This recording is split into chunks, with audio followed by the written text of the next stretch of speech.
Buenas, Rubén Franco González para Res Hispánica. En un vídeo anterior glosábamos la figura del profesor y filósofo español Gustavo Bueno y hoy vamos a comenzar una serie de entregas donde hablaremos de algunas de sus obras. Lo hacemos en primer lugar por el orden de aparición de sus obras completas, que en 2019, hace ya 4 años, aparecía España frente a Europa, que a su vez ese año se cumplían 20 de la primera edición en prensa ibérica, ¿no? En cuanto a la obra de Bueno, dado que esta obra es una obra de filosofía de la historia de España, y se marca dentro de lo que se denomina el problema de España, el ser de España, la idea de España, el tema de España, etcétera, pues a principios de la década, digo, en el año 91, publicaba su primer ensayo sobre las categorías de las ciencias políticas, donde a punto ya de desmoronarse oficialmente la Unión Soviética y por tanto el comunismo realmente existente, Bueno planteaba su teoría política o teoría del Estado, ¿no? Y ahora quería hacerla pública, ¿no?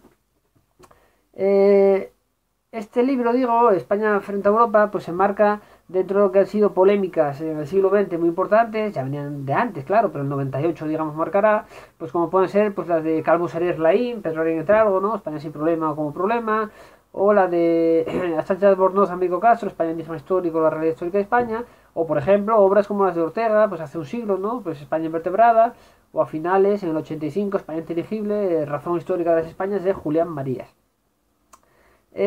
Bueno, ¿qué dice en esta obra? Pues viene a decir, por un lado, que España, como tal, no solo existe desde que es nación política en el 19 en Cádiz, ni yéndose atrás antes, pues qué sé yo, con los reyes católicos de la modernidad, ni mucho menos que para hablar como tal de España con la España romana o visigoda, sino que España, esta tesis de Bueno, nace simbólicamente en Covadonga, la batalla de Covadonga, y por tanto nace, bueno, con los Alfonsos de ahí en adelante, nace frente al Islam, nace como imperio, esa es una de sus características principales y una de sus peculiaridades, y será el germen de lo que andando el tiempo será la hispanidad, y lo será pues a raíz, digamos, del descubrimiento de América, ¿no? El descubrir América, llegar a América, descubrir América, pues es descubrir el mundo, emplearlo, roturarlo, comensurarlo, basándose en la teoría de la esfera, le permite circunnavegarlo. Estos últimos 3 años hemos conmemorado el viaje de Magallanes cercano, etcétera, etcétera, ¿no? Bueno, dice, por otro lado, que España, preguntarse por qué es España, no cabe hacerlo, explicarla, que sea España solamente o meramente desde categorías o conceptos tales como los geográficos o los históricos, sino que es una cuestión ya filosófica, ¿no? Que nos desborda, es un problema filosófico, ¿no? Por tanto, requiere utilizar ideas pertinentes para aquilatarla, entenderla, etcétera. Es un problema ontológico. Y así, y por eso, no cabría decir con el mismo énfasis o ahínco, como se dijo un tiempo, pues Dios mío, ¿qué es España? O sea, Suiza, ¿qué es Dios mío, ¿qué es Suiza, no?